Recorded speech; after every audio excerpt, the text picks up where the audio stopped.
Across the XI, Los Hegemony. Dread was a cold poison. It seeped through the bulkheads of their crystalline fleets. It echoed in the silent halls of their star-spanning government. An entity of impossible hunger drifted toward their home. They called it the Maw, a fitting name for the star-devouring void. It was a hole in reality itself. Their greatest ships, the pride of 1,000 worlds, were but dust motes before it. Their weapons fired lances of pure energy. The Maw simply drank the light, hungry for more. Their star science had reached its absolute limit. Every calculation ended in the same stark conclusion: total annihilation. They were watching the death of physics. The Hegemony's ruling council watched the Maw on their screens. It did not rage or storm. It was a patch of perfect, silent blackness. It was an absence that wore the shape of a sphere. Stars behind it were not merely blocked. Their light bent into strange, screaming arcs before vanishing forever. The event horizon was a razor edge between existence and nothing. Their fleets were ordered to hold their positions, a final, futile gesture of defiance. They were a shield made of glass, facing a hammer the size of a sun. The XI Los were a proud people. They had conquered disease, war, and scarcity. But you cannot fight a god made of gravity. You cannot reason with a hunger that consumes light itself.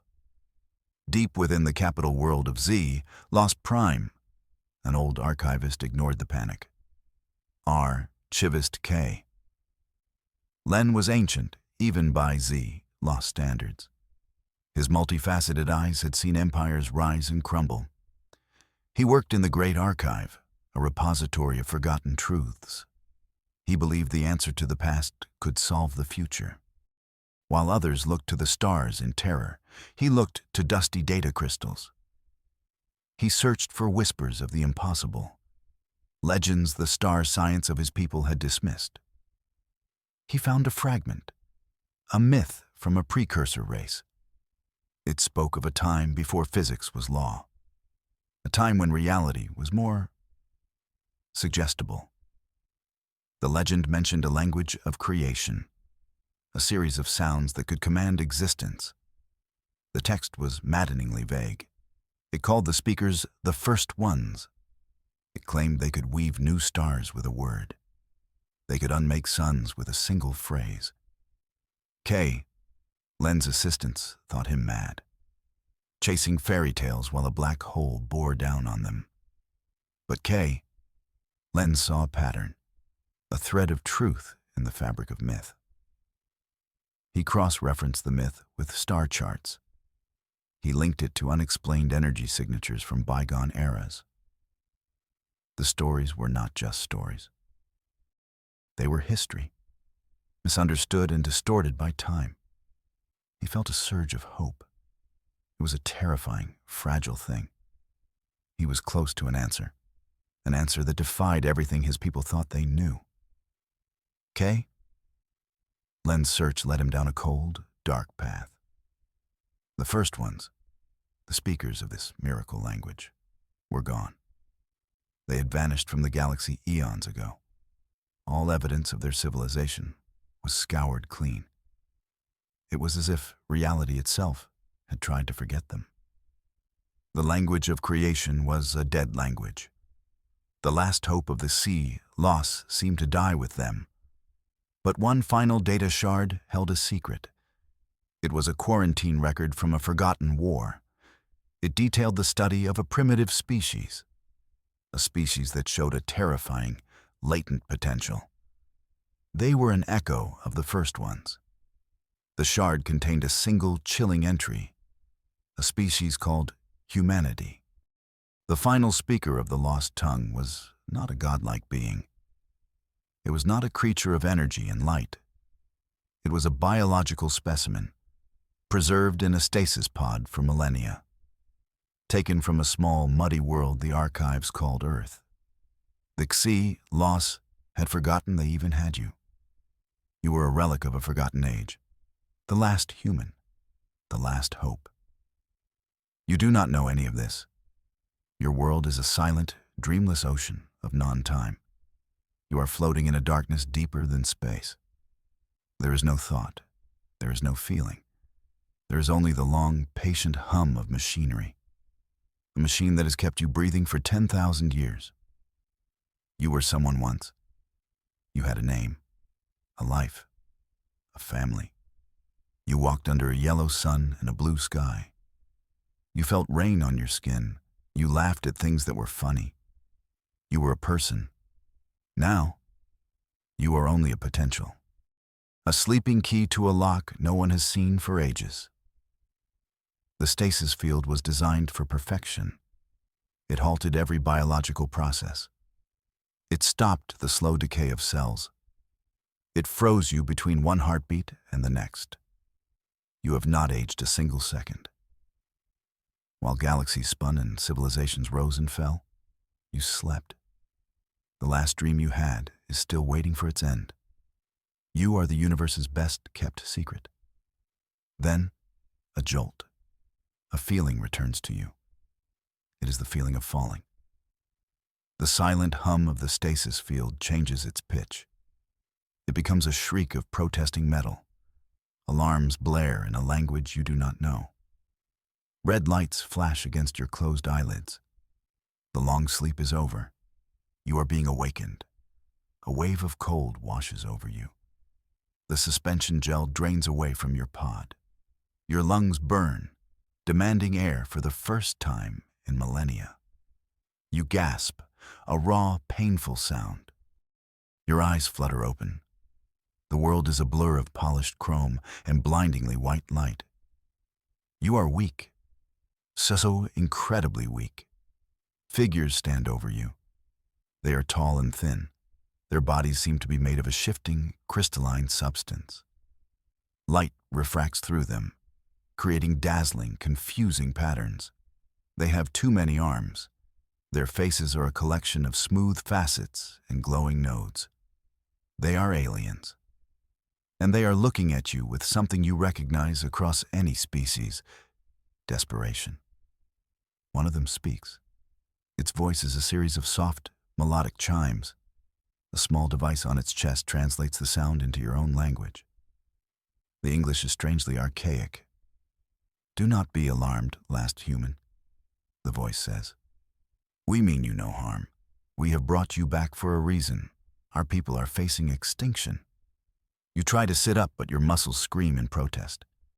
You are a baby in an adult's body. "Where am I?" you manage to ask. Your own voice is a dry rasp. It feels alien in your throat. What is going on? The lead alien, the one who spoke, gestures to a large view screen. The screen shows a swirling vortex of darkness, a perfect black circle surrounded by a halo of tortured light. That, the alien chimes, is the Maw.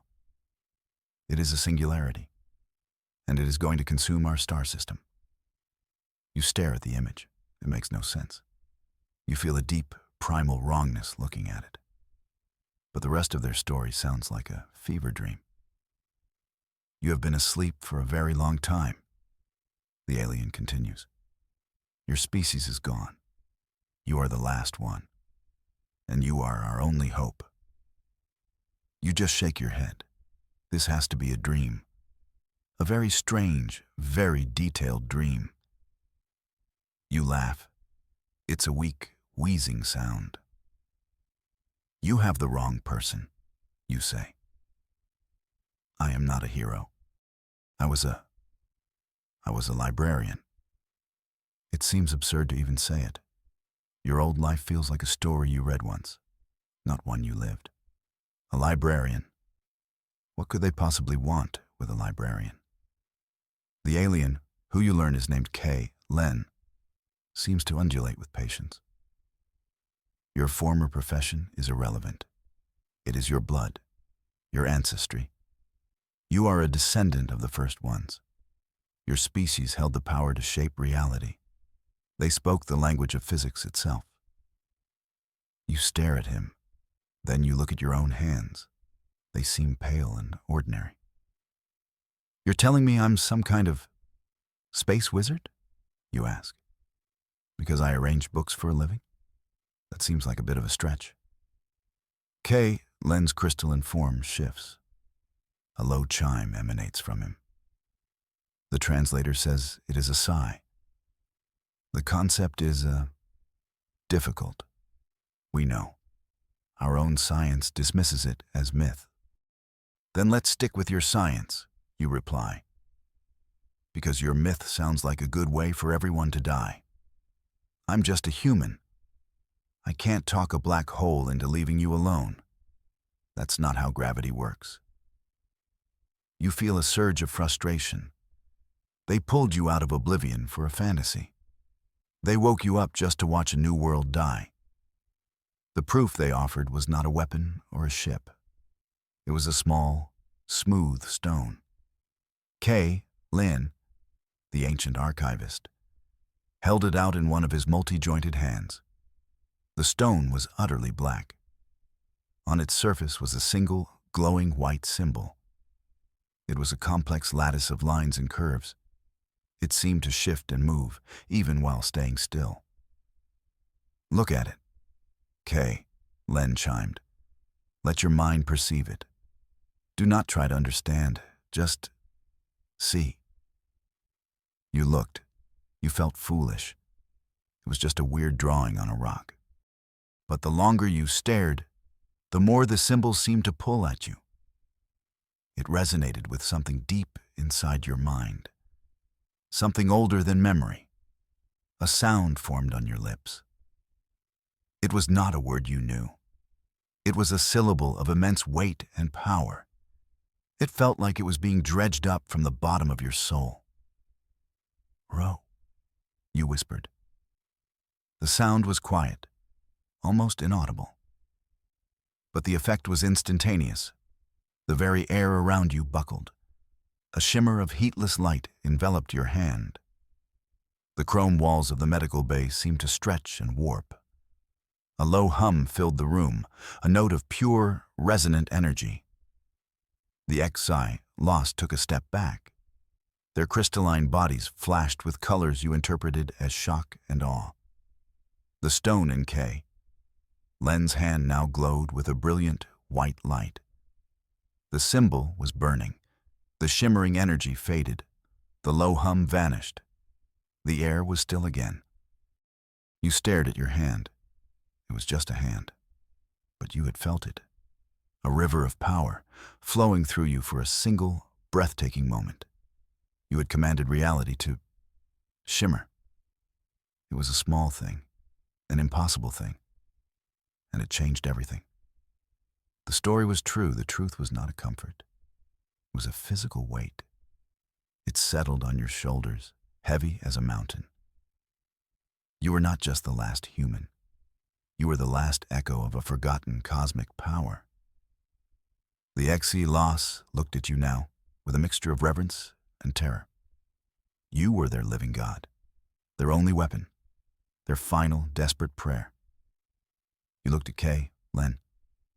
The ancient archivist seemed to hum with quiet satisfaction. You see? His translated voice chimed. The power is within you. It has only been sleeping. Sleeping, just like you. You wanted to scream. You wanted to cry. You wanted to go back to the dreamless dark. The silence of stasis was a paradise compared to this. What do you want from me? You asked. Your voice was shaking. You want me to fight? That? You pointed a trembling finger at the view screen. The maw was larger now, a silent, patient predator hanging in the void. Its presence seemed to suck the warmth from the room. It was the physical manifestation of hopelessness. We want you to speak, Kay, Len replied. The first ones built stars. They wove the fabric of space. Surely they knew a word to unmake a shadow. The logic was simple. The task was impossible. An entire civilization, trillions of lives, was now your responsibility.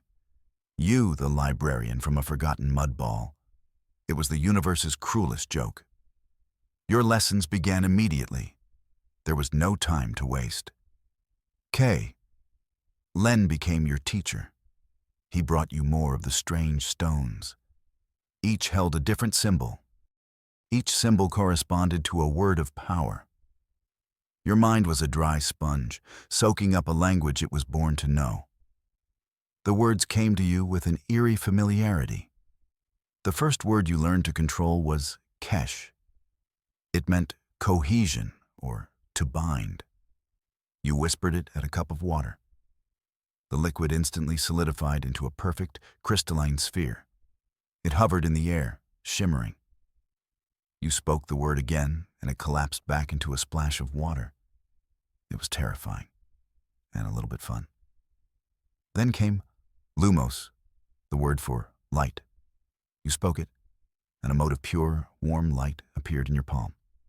It was brighter than any bulb. It cast sharp, clear shadows on the walls. K. Len had you practice dimming it and brightening it.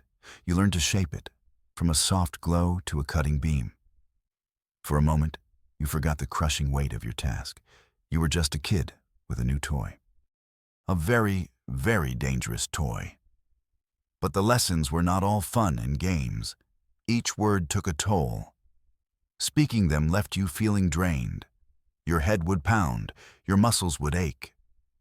It was like flexing a part of your brain that had been dormant for millennia.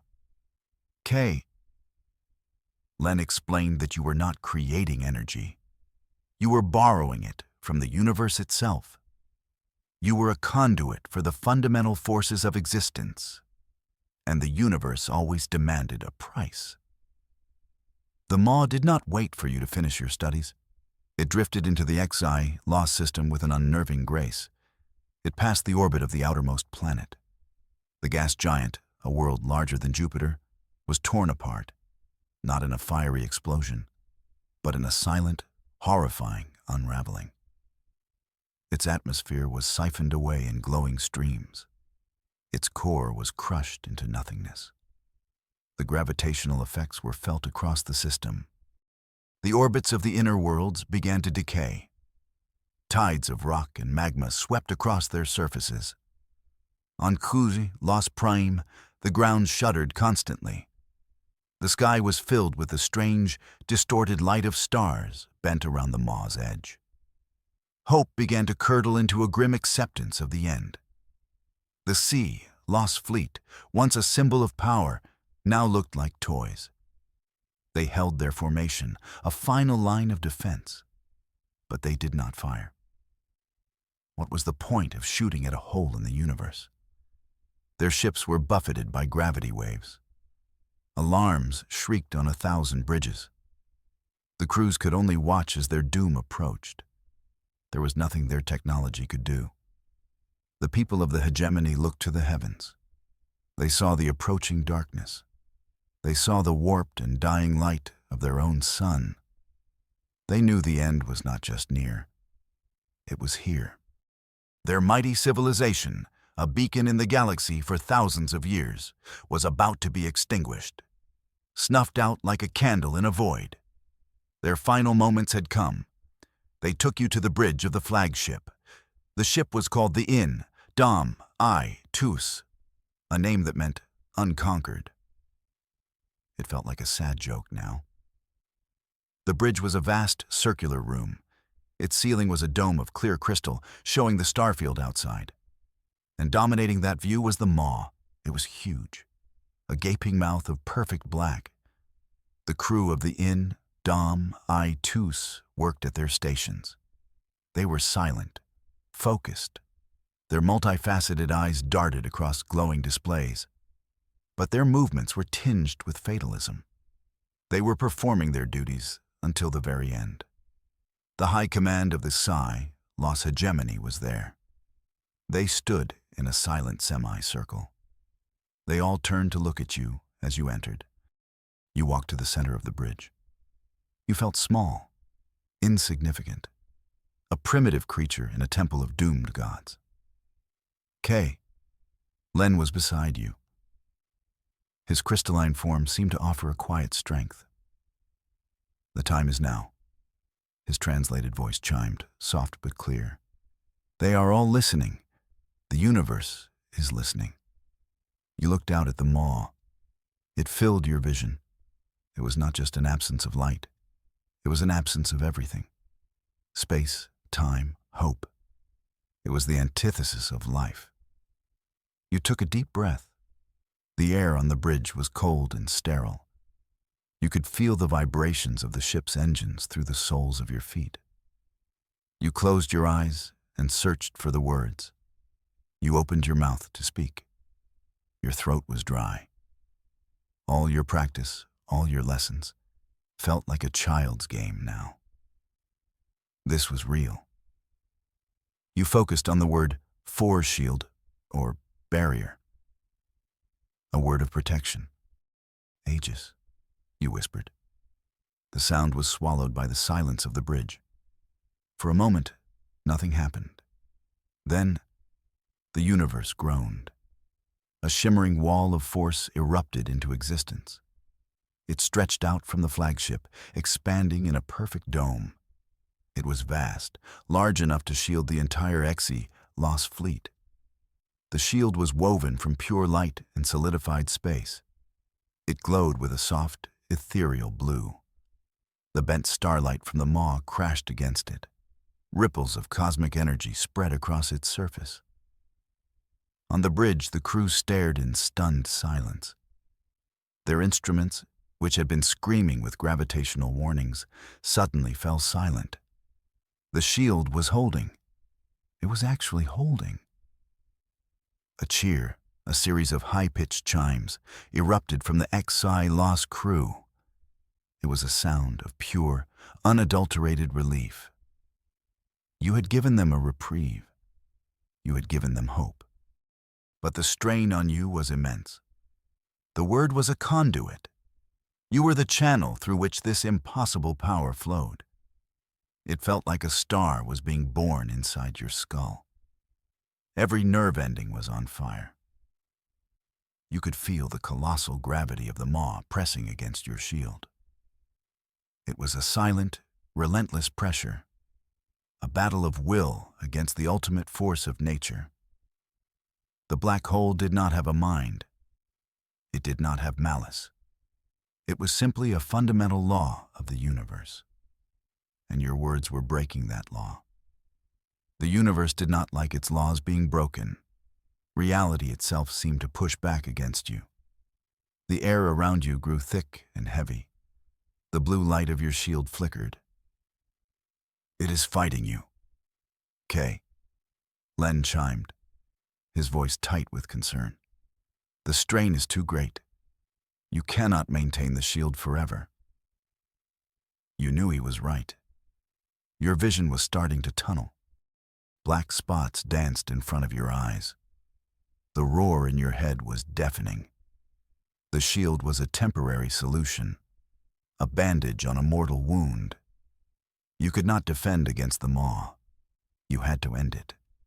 You searched your mind. You sifted through the ancient language. You looked past the words for light and binding and shields. You needed something more, something final, a word not of creation, but of dissolution, a word to command something to simply stop being, a word of unmaking. You found it, hiding in the darkest corner of your ancestral memory. It was a dangerous, terrible sound. Gathering your strength was like trying to scoop up water with your bare hands. You were fading.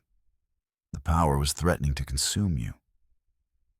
You took one last look at the bridge, at the faces of the sea loss, filled with a desperate, fragile hope. You were their last chance. You couldn't fail them. You focused all of your will, all of your pain, all of your life force into one single point. You looked at the maw. You saw it not as a whole, but as a thing, an entity of immense gravity, a knot in the fabric of space-time. And you knew what you had to do. You had to untie the knot. You opened your mouth and spoke the final word. It was not a whisper. It was not a shout. It was a command that echoed not in the air, but in the soul of reality itself. Nothing. For a single, eternal second, everything stopped. The hum of the ship, the light from the stars, the very flow of time seemed to hold its breath.